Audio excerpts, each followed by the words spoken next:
tal, doctor? Buenas tardes. Aquí viendo, ya vamos a iniciar.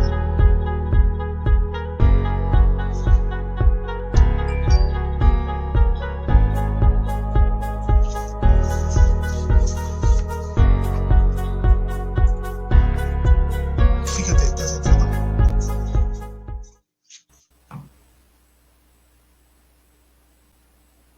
Muy buenas tardes con todos los amigos que nos están acompañando en este CONADE Público 2020, organizado por la SPD del capítulo de Arequipa. En esta oportunidad tenemos el privilegio de tener y contar con la presencia del distinguido doctor Cristian Salas Beteta, abogado por la Facultad de Derecho de la Universidad Privada San Juan Bautista, con estudios concluidos de maestría en Derecho Procesal, Escuela de Posgrado de la Universidad Particular de San Martín de Porres, en Justicia Criminal y Prevención del Crimen, por la Agencia de Cooperación Internacional de Corea y el Instituto de Justicia de la República de Corea del Sur, diplomado en Litigación Estratégica en el Sistema de Enjuiciamiento Criminal del nuevo Código Procesal Penal. Asimismo, cuenta con diplomado en Investigación Preparatoria y Medidas de Aseguramiento Procesal en el nuevo Código Procesal Penal. Diplomado en Derecho Penal, Parte Especial. Diplomado en Litigación Oral. Diplomado en Derechos Humanos.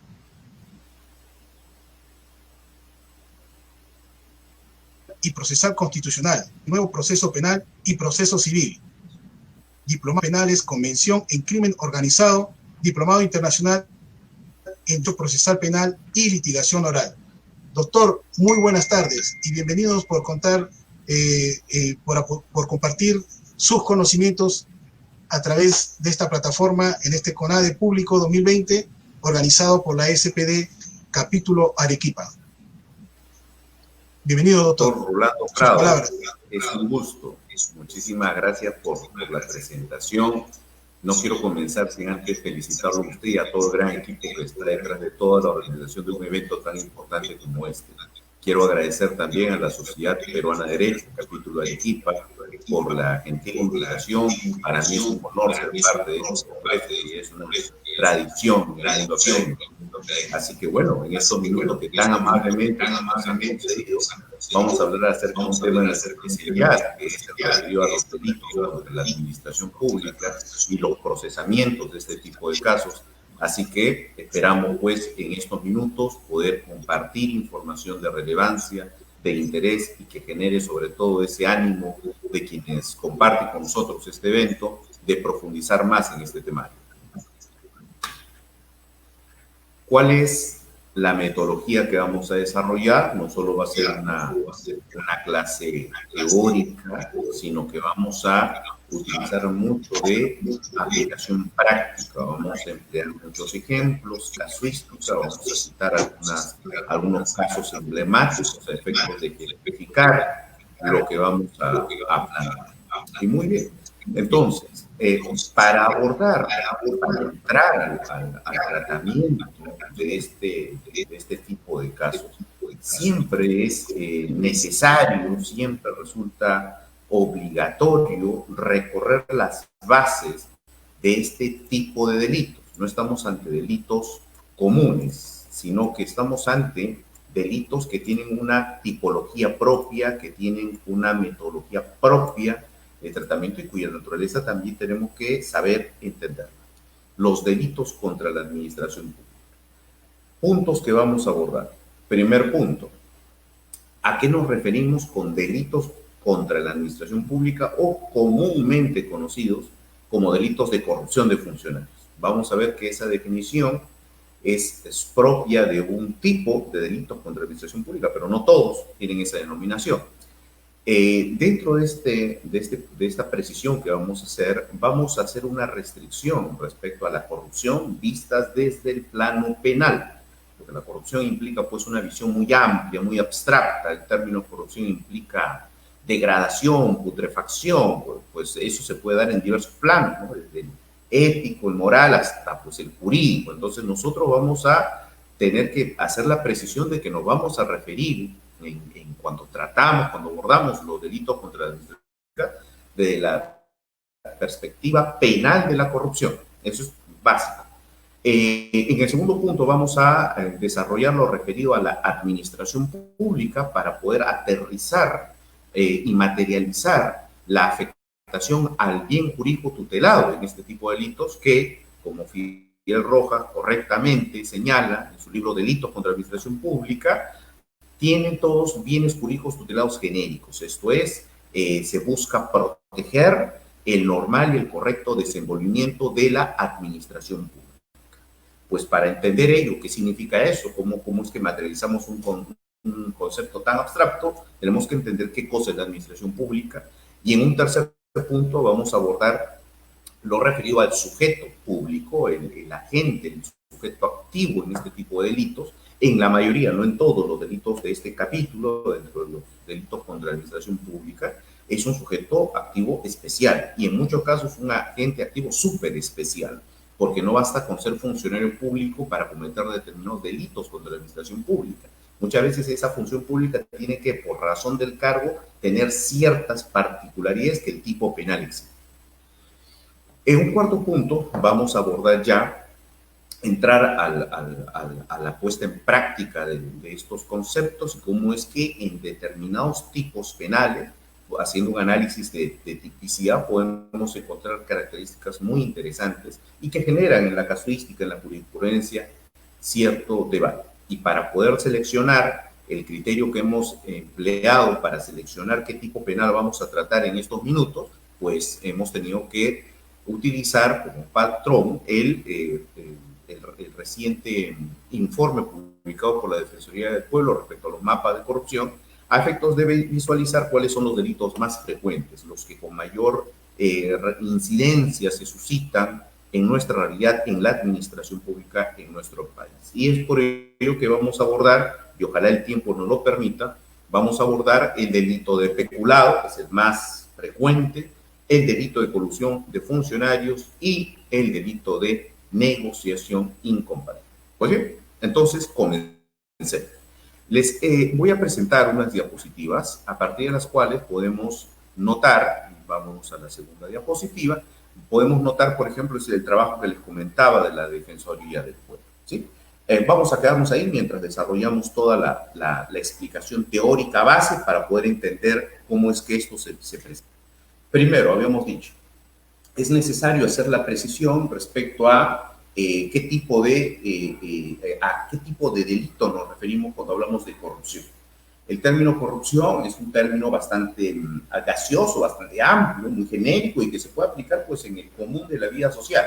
No obstante, en el tema jurídico penal, cuando hacemos referencia a la corrupción del funcionario público, nos referimos a aquellos actos previstos, aquellas conductas preestablecidas en el ordenamiento penal que están contenidas en el supuesto fáctico de determinados tipos penales, que por su propia naturaleza obedecen a cierto nivel de reproche, de negatividad frente al sujeto que las desarrolla porque atentan un bien jurídico tutelado, protegido por ley, dada su importancia, dada su relevancia en sociedad.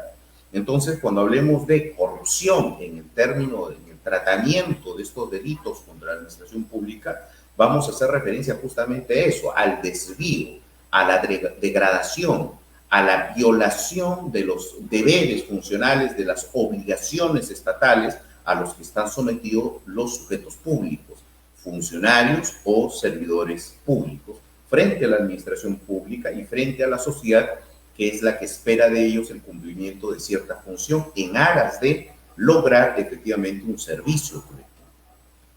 El segundo punto está referido a, si esto es así, entonces nos ubicamos dentro de la administración pública y ¿qué entendemos por administración pública? ¿Qué cosa se entiende por administración pública?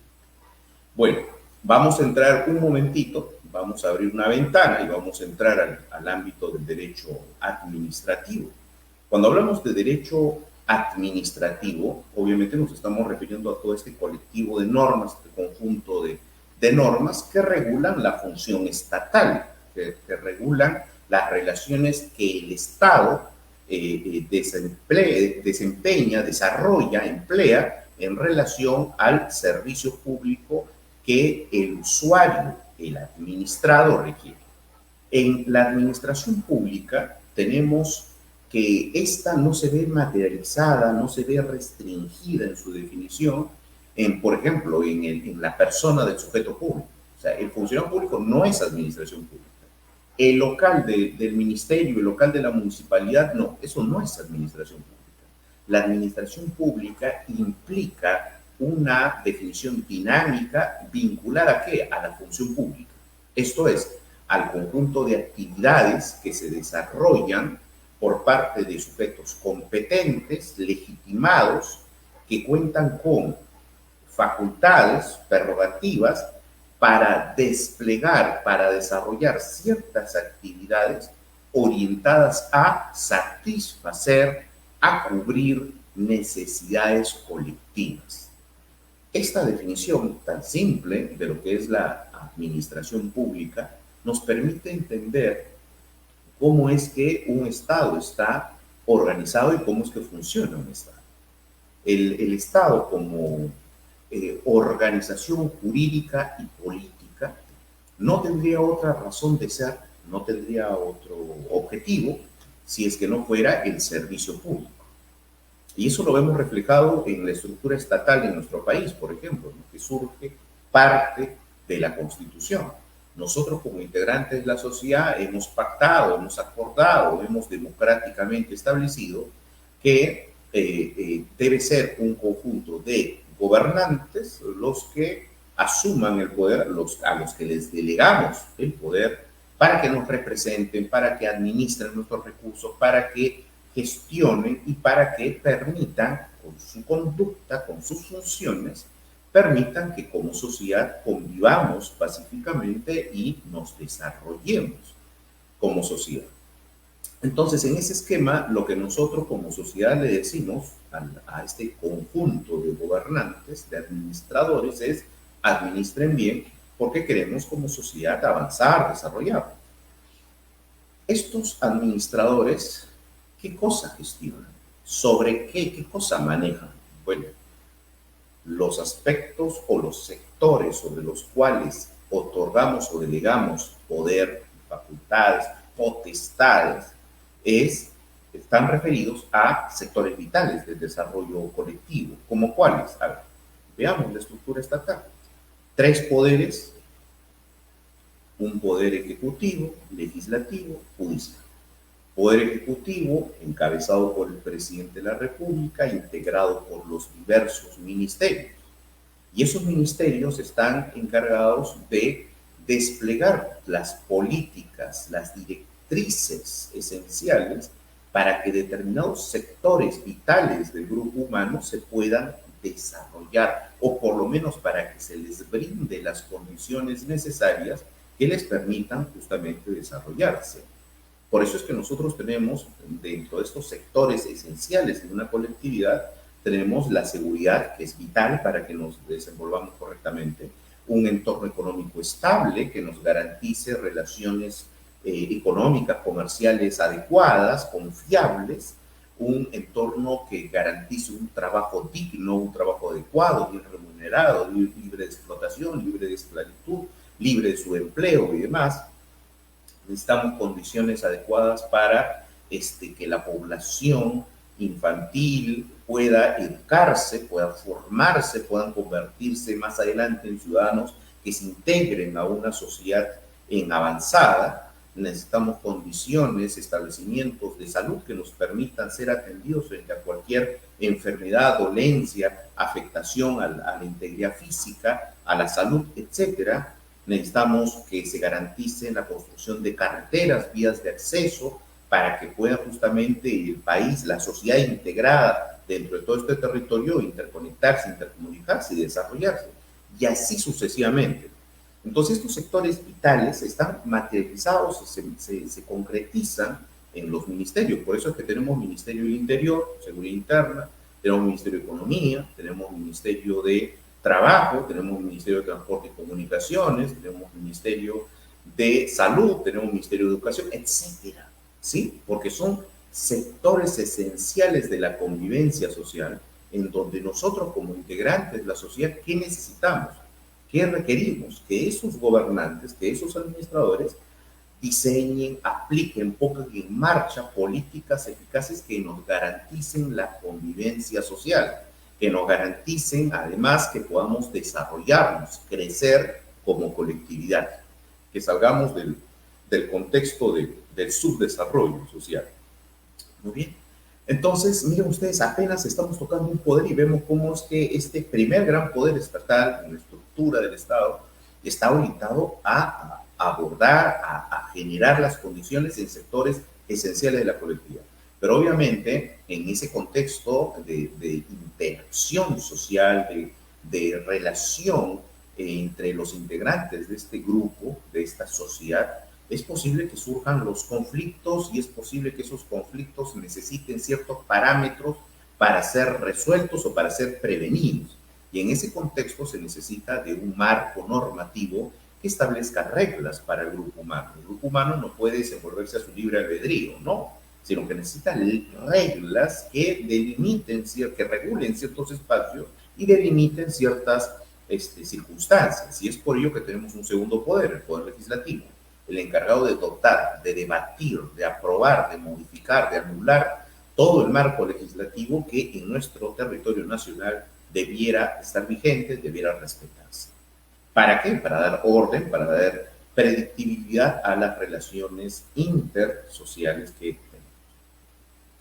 Y un tercer poder, que es el que aparece cuando esas relaciones no son pacíficas, cuando esas relaciones generan conflictos de relevancia jurídica y que no pueden ser solucionados directamente por los integrantes del conflicto. En ese supuesto aparece el tercer poder, que es el poder judicial.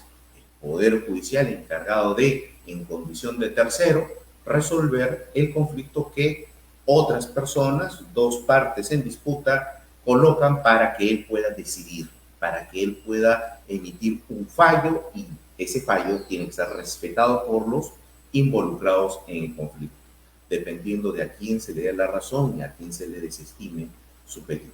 Ahí está. Entonces, miren ustedes, apenas esa es la estructura estatal. Todo eso, ¿qué cosa es? Administración pública. ¿Por qué? Porque cada estructura estatal, y ojo que aparte tenemos los órganos constitucionalmente autónomos, el Ministerio Público, el Tribunal Constitucional, todo el sistema electoral, etc. Entonces, nos damos cuenta cómo es que toda la estructura estatal está orientada ¿a qué? Está orientada al servicio hacia la colectividad. Todo, absolutamente todo. No existe una entidad pública que no tenga por objetivo un fin colectivo, un fin social.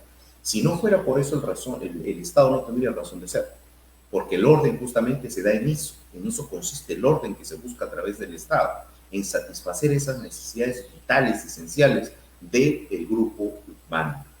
Entonces, es ahí donde, cuando hablamos de corrupción en materia penal, aparecen los hechos, las circunstancias que esa forma, esa actividad a cargo de agentes estatales para brindar un servicio público se ve mellada, se ve enervada, se afecta a raíz de ciertos hechos, circunstancias, conductas que están previstas en la ley penal y que ameritan una sanción. ¿Por qué? Porque esas conductas, se entiende, afectan de manera grave o por lo menos ponen en grave riesgo un bien jurídico tutelado. ¿Cuál es? El desenvolvimiento, el normal desenvolvimiento, funcionamiento de esa administración pública.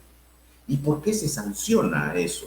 Porque cuando el funcionario no cumple adecuadamente su rol e incurre en un supuesto fáctico de determinado tipo penal, ese incumplimiento del deber, ese incumplimiento de su rol funcional, de su obligación de cargo, termina afectando sin duda su propia función, la función del aparato estatal, pero sobre todo termina repercutiendo, termina afectando, generando un daño en el servicio colectivo al que se aspira. Un ejemplo muy sencillo. Cuando un funcionario público que tiene disposición de partida presupuestal o que tiene fondos bajo su administración, dinero estatal bajo su administración, se apropia de ese dinero, afecta su cargo, su deber de cargo, sí, claro, quiebra de determinados parámetros, principios, reglas propias de su función, pero además termina afectando el servicio público. ¿Por qué? Porque ese dinero, ese presupuesto, esa partida, ese fondo que estaba bajo su administración, estaba destinado, por ejemplo, a la compra de mascarillas, a la compra de insumos de prevención médica, pues, o ese dinero estaba destinado a cubrir, a pagar un servicio para la construcción de una carretera. Entonces, cuando este funcionario corrupto se apropia de ese dinero, termina afectando el servicio público, quiebra sus roles funcionales, afecta la función pública y sobre todo termina afectando el servicio público, el destinatario final.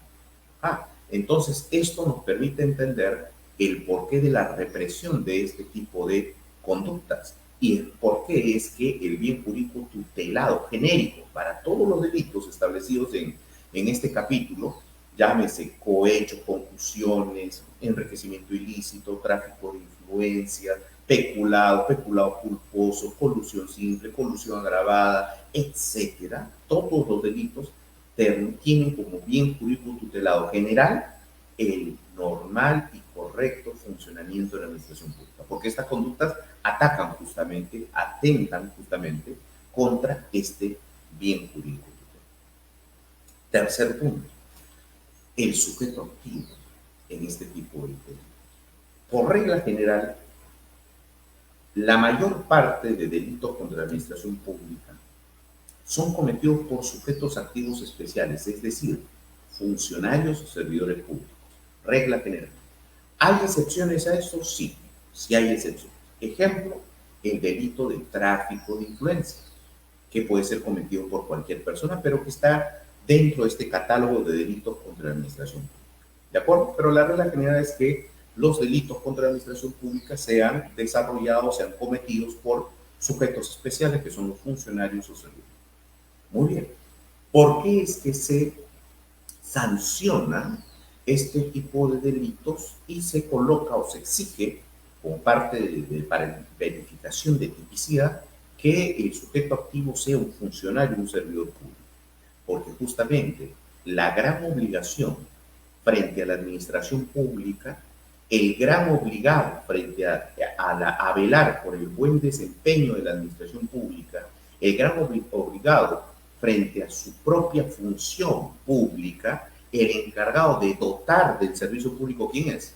El sujeto público, el funcionario o servidor público. Entonces, este funcionario o servidor público es un sujeto que ingresa a la administración pública a través de varias modalidades. Puede ser por elección popular, ¿sí? Presidente de la República, congresistas, gobernadores regionales, alcaldes provinciales, distritales, por elección popular, votación. Puede ser por el nombramiento, esto es, la persona postula un cargo público, se somete a todas las evaluaciones, a los controles de mérito, a los exámenes y demás exigencia de cumplimiento de requisitos para poder ingresar y ser considerado funcionario público. ¿A quiénes tenemos acá? Por ejemplo, a los jueces o a los fiscales. O puede ser por simple elección, por simple designación, ¿no? Es decir, a dedo, ¿sí? Entonces uno puede ser fiscal a dedo, sí, el caso de los fiscales provisionales, el caso de los jueces supernumerarios, el caso del personal de confianza en una entidad pública, un gerente, por ejemplo. No necesariamente tiene que postular, no necesariamente se tiene que fundamentar por qué va a ser. Un gerente se le designa por ser de confianza el titular de la entidad. Un asesor legal, lo mismo, ¿sí? Un asesor, cargo de confianza, simplemente se le designa. Un ministro de Estado, el presidente de la República, no tiene que motivar por qué. Basta con que designe a alguien que él considera es el idóneo para ese cargo. Ministro de Estado. Ahí está. Son funcionarios públicos que asumen el cargo simple por mera designación. Entonces, es así como una persona puede ingresar a ocupar un cargo público, ingresa a la función pública. Acá hay algo importantísimo. Así como cuando uno decide ser parte del Estado, acepta asumir un cargo público y es consciente del poder que le va a generar ese cargo, esa función, un poder de decisión, un poder de dirección, de representación, las facultades que va a tener desde el cargo, las prerrogativas que va a tener, también es importante hacer la siguiente presión. Se presume, ojo, se presume que quien llega a ocupar ese cargo, quien acepta ese cargo, conoce perfectamente el 100% de sus obligaciones. Conoce, se presume, al 100% sus limitaciones, sus restricciones, las prohibiciones que pesan sobre él. Si yo soy magistrado, si yo llego a ocupar un cargo de juez, yo sé que la Constitución y mi propia ley orgánica lo que me establecen es que yo puedo dedicarme yo debo dedicarme exclusividad a mi función y solo excepcionalmente puedo dedicarme a la docencia universitaria. Punto, nada más. Yo aparte no puedo dedicarme en paralelo a mi estudio jurídico y a defender otras causas. No puedo, porque esa es una prohibición. Y cuando yo asumo el cargo, tengo que eso tenerlo muy claro. Si yo asumo el cargo de congresista de la República, yo sé que aparte de este cargo yo no puedo contratar con el Estado. No puedo, es una prohibición. Entonces, no es admisible que en los procesos de los presuntos delitos contra la administración pública, un investigado, un procesado funcionario público diga, yo no sabía, yo desconocía esa prohibición, yo no sabía que no podía hacer eso. No, eso es simplemente, ese tipo de argumentaciones no se toman en cuenta, porque en ese caso la inobservancia de la ley no impide, no justifica el incumplimiento de esta ley. En este caso, las prohibiciones se presumen, son conocidas por aquel que acepta, postula a un cargo público. Y entonces, esta circunstancia de asumir y de desarrollar, de desplegar la función pública, implica sin duda una gran responsabilidad para el sujeto público, le genera un gran poder, le genera grandes facultades, prerrogativas, así sea el servidor público más pequeñito, siempre va a tener una cuota de poder que lo va a diferenciar justamente de los administrados, porque tiene cierta atribución sobre algún acto administrativo. Y entonces esta circunstancia lo que va a generar es inmediatamente activar ciertos deberes de cargo, Y ojo, seguimos en el plano del derecho administrativo. Y en el plano del derecho administrativo, la función pública se rige por principios. ¿Cuáles son estos principios de la función pública, estos principios del derecho administrativo? Uno de ellos es el principio de integridad, antiguamente llamado principio de probidad. Por este principio, en la administración pública, se exige al funcionario o servidor público que desempeñe su función pública siempre respetando el adecuado manejo de presupuesto, de fondos, de caudales, de recursos estatales, comportándose con honestidad en el ejercicio de su función, con transparencia en el ejercicio de su función. Y por ahí uno dirá, no, pero esa es más una sustentación ética de la función pública. En parte sí, pero este principio de probidad tiene una repercusión tremenda en la calificación y el nivel de reproche de su conducta. Ejemplo, el mismo ejemplo que les coloqué hace un momento. El funcionario público que teniendo caudales a su administración se apropia de ese monto de dinero para fines personales, para fines propios de su función. Pregunto, ¿está quebrantando el principio de probidad o no? ¿Se está comportando deshonestamente o no? Claro, está quebrando principio de probidad y a su vez su conducta encaja, se subsume en el tipo penal de pecular, el que se apropia de bienes sometidos a su administración o percepción. Justo ahí está. Miren ustedes cómo es que efectivamente hay una incidencia. El quebrantamiento de estos deberes administrativos, si es que se circunscribe al supuesto, encaja al supuesto fáctico del tipo penal, perfectamente puede dar lugar a ese nivel de reproche en materia penal. Otro principio, el principio de trato igualitario. En la administración pública, el funcionario, el servidor público están obligados a desplegar sus funciones aplicando sus actuaciones administrativas con la misma rigurosidad, con el mismo nivel de atención a todos los usuarios, a todos los administrados. Este principio de trato igualitario implica el respeto de todos los ciudadanos y el trato sin discriminación alguna. ¿Cuándo se puede romper ese principio? Por ejemplo, cuando un funcionario a cargo de un proceso de contratación del Estado, en donde la entidad, por ejemplo, requiere de una empresa que que proporcione productos de médicos de prevención en el contexto de la pandemia, y entonces el Estado dice, bueno, necesitamos efectivamente mascarillas, necesitamos alcohol en gel, necesitamos bolsas para los pies, necesitamos guantes, ¿sí? Entonces, convocamos a todas las empresas privadas a que puedan presentar sus ofertas y nosotros vamos a elegir a la mejor para contratarlo, comprarle sus productos. Ahí está, proceso de contratación. Y entonces, ¿qué ocurre? Que el funcionario a cargo de ese proceso dice, mira, tenemos una compra por 30 millones de soles. ¿Qué tal si sacamos algún provecho y le decimos a uno de estos postores que le vamos a dar ese contrato por 30 millones de soles, mira todo lo que se le va a pagar, pero a cambio pues que nos den un incentivo, que nos den un 10%, algo para poder garantizarle que va a ganar sí o sí, pasando por alto que no tenga o no reúna los requisitos? Ajá.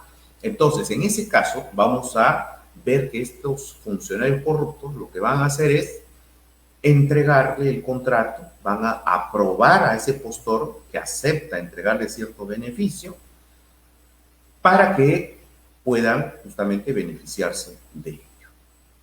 En ese contexto, estos funcionarios públicos a cargo de esa selección ¿respetaron el principio de trato igualitario? No trataron a todos los postores por igual.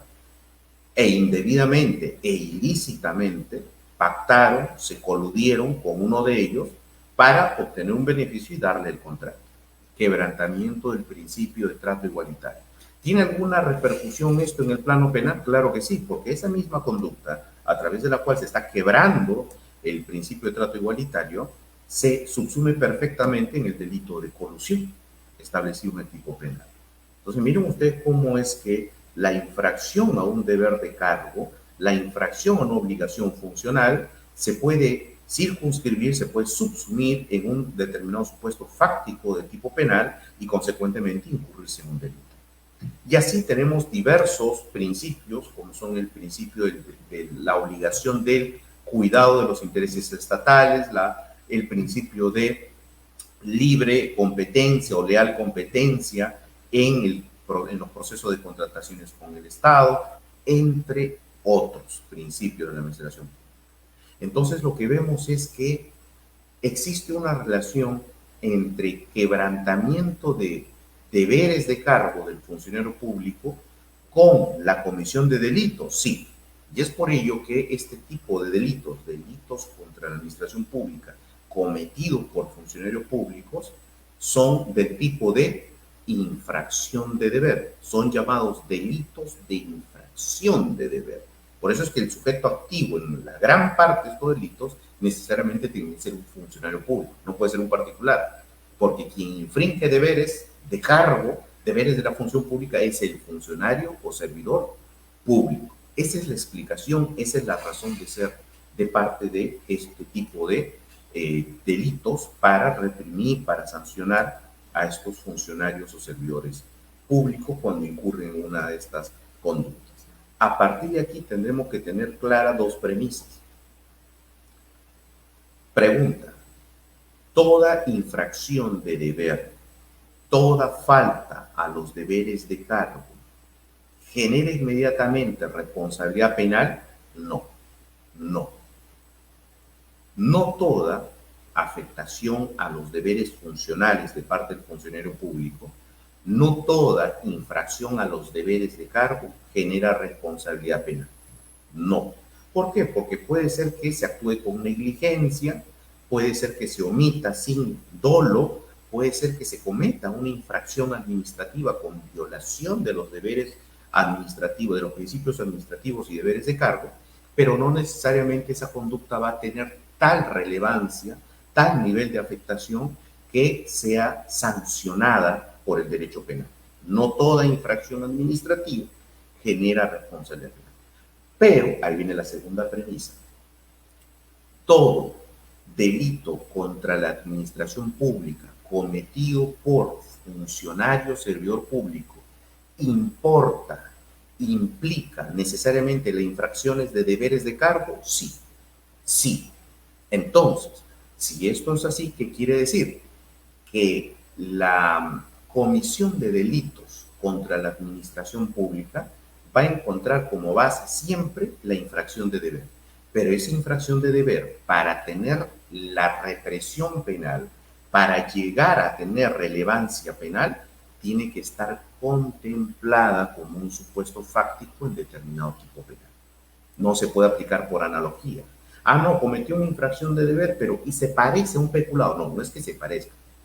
¿Cumple o no los requisitos para ser peculado? Sí. Si es sí, bueno, tiene relevancia penal.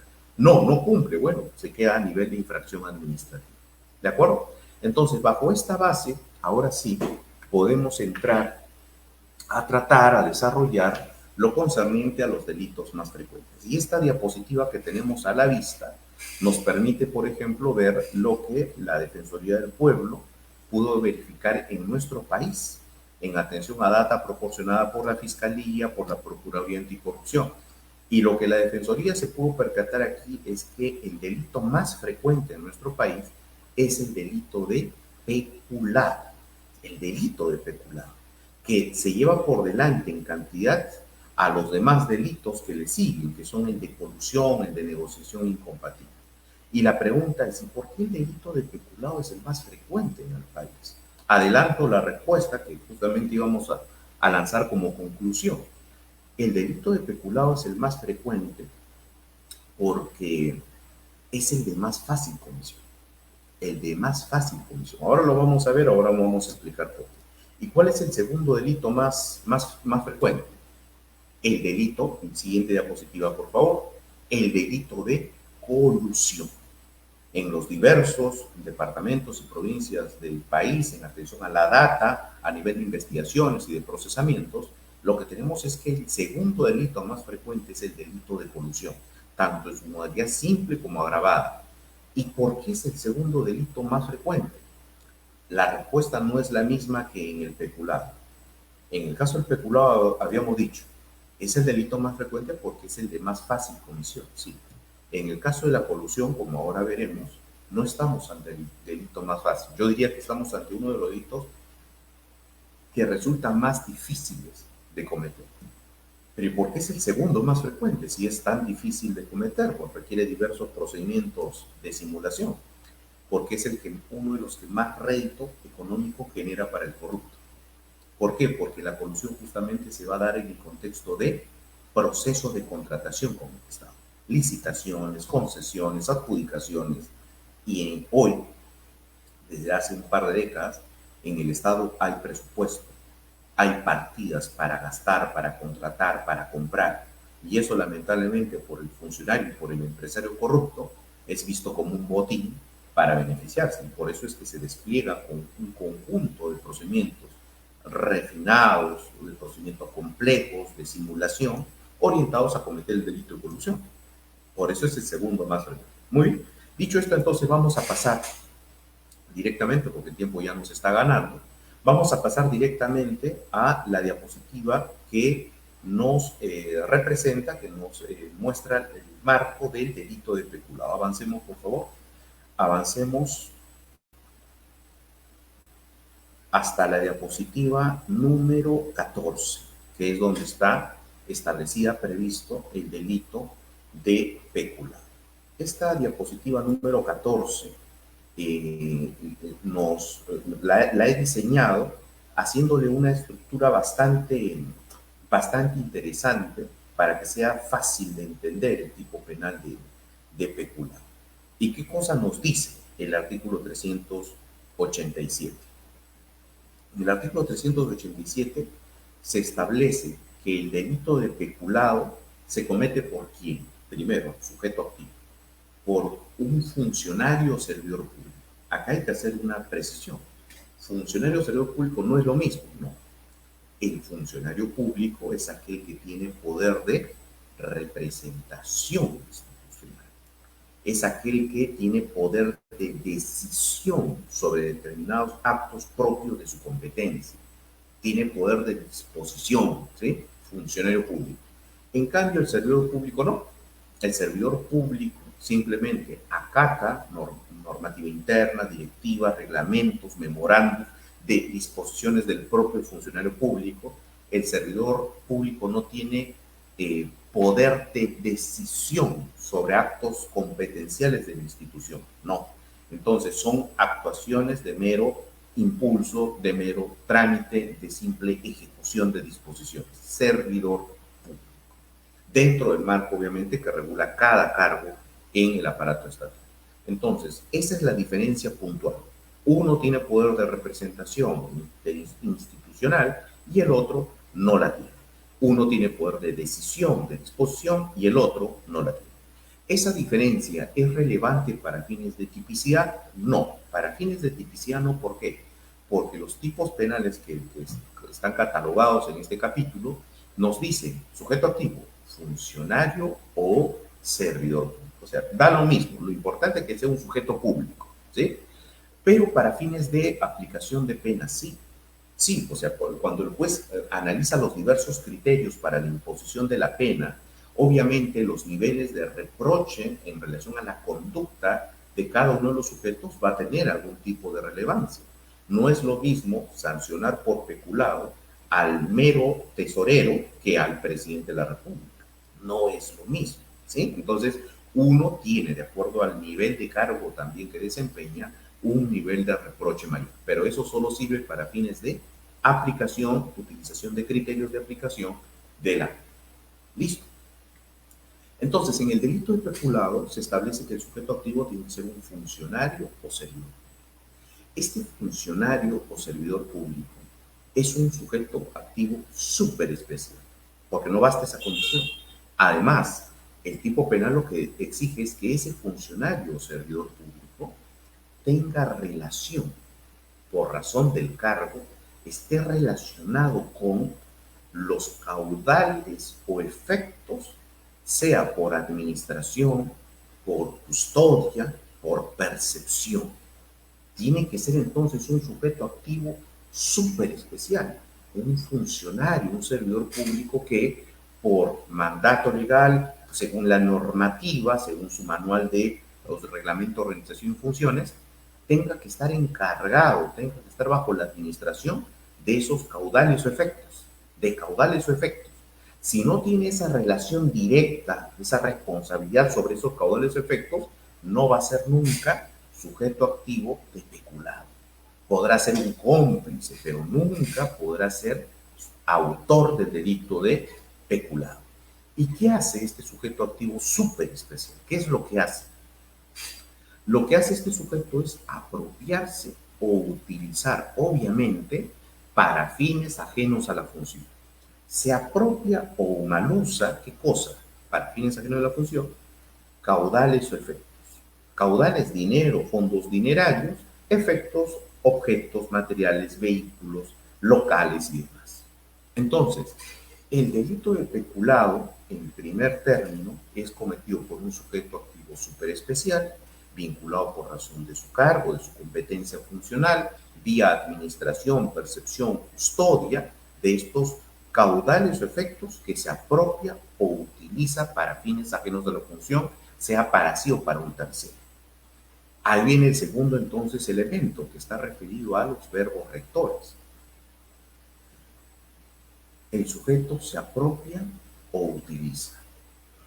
¿Es lo mismo imputar uno u otro? No. Son dos cosas totalmente diferentes y ya la jurisprudencia en ese sentido se ha decantado. La apropiación, ¿qué significa? Significa que el sujeto activo retira de la esfera de dominio de la administración pública el fondo dinerario o el recurso. Lo retira y lo incorpora a su esfera de dominio y lo utiliza como si fuera suyo o a la esfera de dominio de un tercero ajeno a la administración pública. En ese caso estamos ante una apropiación. Por tanto, En el verbo rector, en la conducta de apropiarse, inevitablemente, ¿qué va a sufrir el Estado?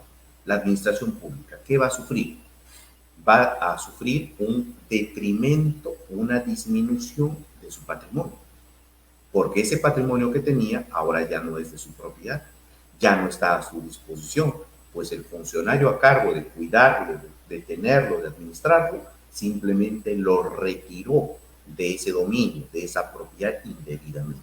Entonces, cuando hay una imputación por peculado, por apropiación, inevitablemente, ¿qué cosa va a aparecer? Se va a generar perjuicio patrimonial. Entonces, en esos casos, cuando estamos ante imputaciones por delito de colusión por apropiación, uno de los actos de investigación indispensables y más adelante se va a constituir como prueba del delito, ¿qué cosa va a ser? La pericia contable. ¿Que acredite qué cosa? El perjuicio patrimonial. A diferencia del otro verbo rector, de la otra conducta que se imputa, que es la utilización. El sujeto activo superespecial utiliza para fines ajenos a la función, para sí o para un tercero, fondos o recursos estatales. Y en ese caso, no necesariamente va a haber perjuicio patrimonial, porque el uso no significa que se retiró de la esfera de dominio de la administración pública ese recurso. No, el recurso o el caudal puede permanecer en la administración pública, solo que dentro de ella, aún manteniéndose en su patrimonio, este recurso o efecto o fondo está siendo utilizado para fines ajenos a la función. Y les coloco un ejemplo.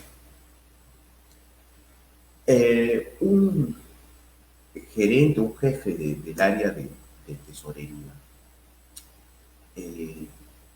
tenía por encargo hacer el arqueo diario de todo el dinero que ingresaba a la entidad pública donde trabajaba. Diariamente hacía su arqueo. Entonces las diversas áreas recaudadoras enviaban a él el dinero y él elaboraba su informe y en su oficina tenía una caja fuerte, colocaba ahí el dinero, lo guardaba toda esa noche y al día siguiente, cuando pasaba el encargado de la recaudación, para llevárselo al banco, se lo entregaba y efectivamente el dinero al día siguiente era depositado en las cuentas de la entidad. Así funcionaba, esa era su labor.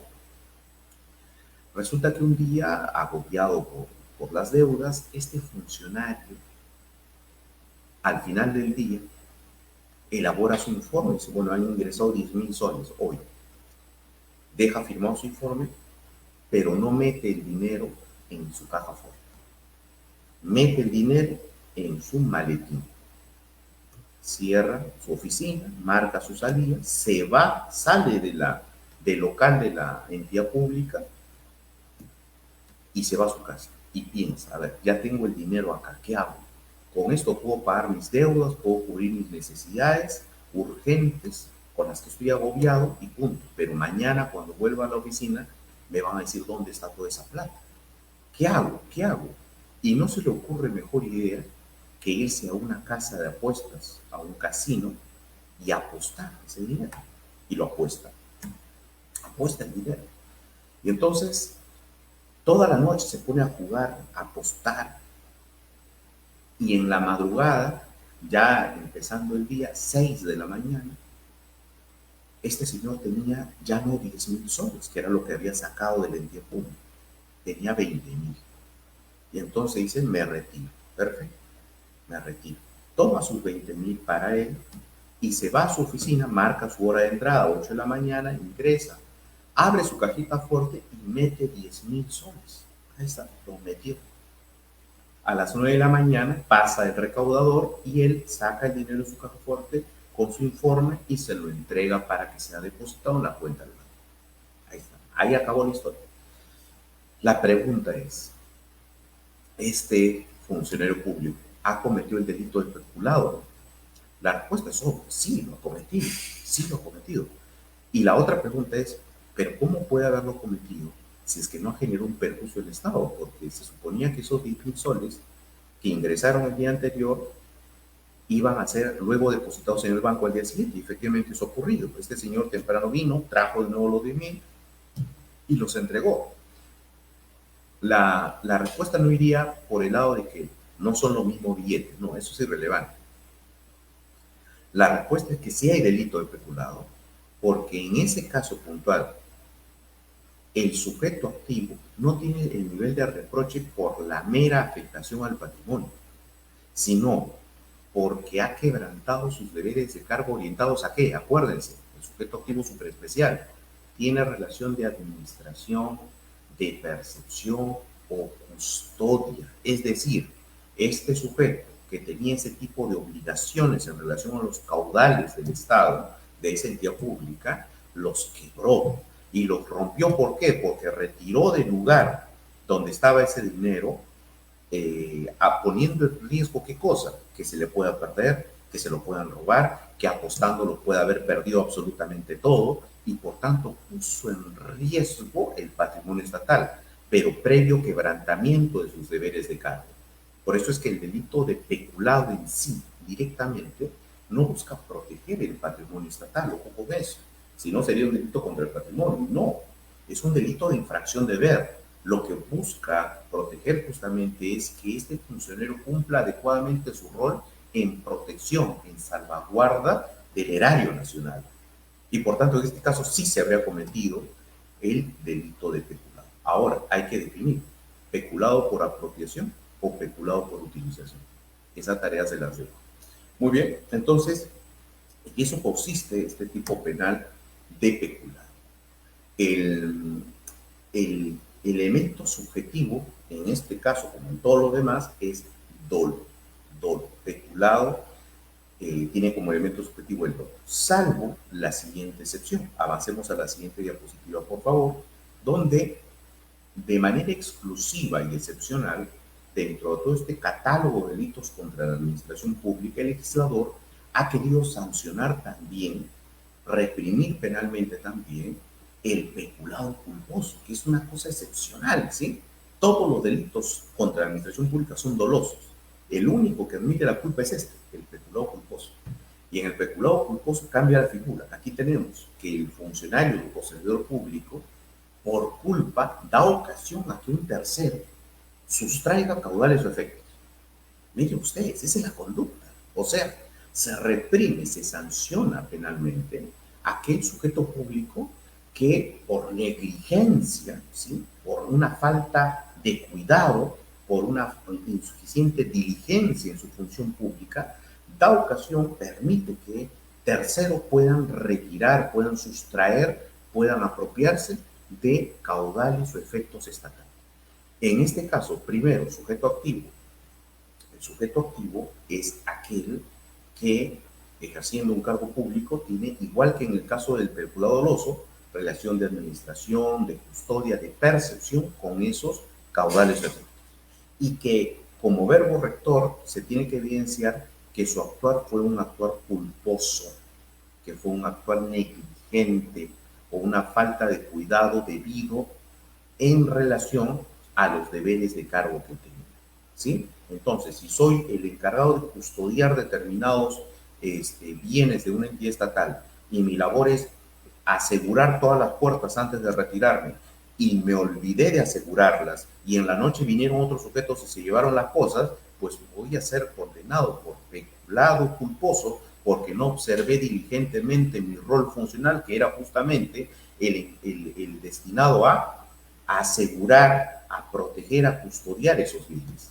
Peculado culposo. Uno dirá, ¿por qué la negligencia, la culpa, pues tiene que ser reprimida en este caso? Porque no se trata de bienes del funcionario, no son bienes particulares del funcionario público, son bienes estatales. Y la obligación para el funcionario es proteger los bienes de la colectividad. Por ahí va el sustento de este tipo penal. Apreciados colegas, lamentablemente el tiempo nos ganó. Miren que nos ha faltado todavía analizar el peculado de uso, la colusión simple, la colusión agravada. Tenemos una cantidad de temas por desarrollar. Efectivamente, este temario pues, es como para abordarlo en todo un curso con un diplomado íntegro exclusivamente referido a este tema. Lamentablemente el tiempo es corto y en esta ocasión no quiero terminar mi exposición sin antes agradecerles primero a los organizadores por la cordial invitación y en segundo término ustedes que están conectados, que están interesados en participar en este gran Congreso Nacional de Derecho Público. Muchísimas gracias por la cordial atención brindada y esperamos poder coincidir en un próximo evento. Una presión final, le he dejado a la organización mis diapositivas para los interesados, para que también puedan obtener la vía correo electrónico sin mayor problema. Muchísimas gracias a todos y hasta una nueva ocasión.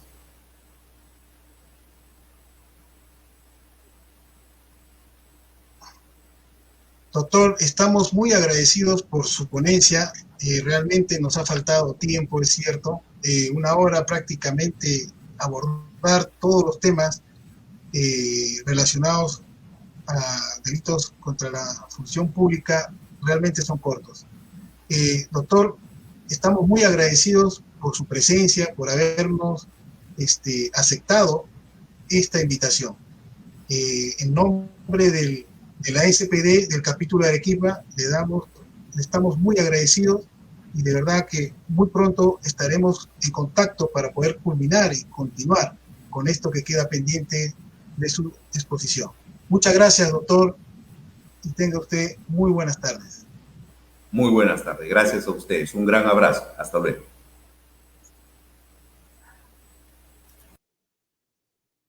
Muy bien, continuando entonces con este CONADE público, ya estar atentos que ya va a comenzar la nueva ponencia de un muy buen y excelente docente. Así que muchas gracias por participar y no se despeguen de SPD, de este sexto CONADE público 2020, que hay muchas cosas por ver. Muchas gracias.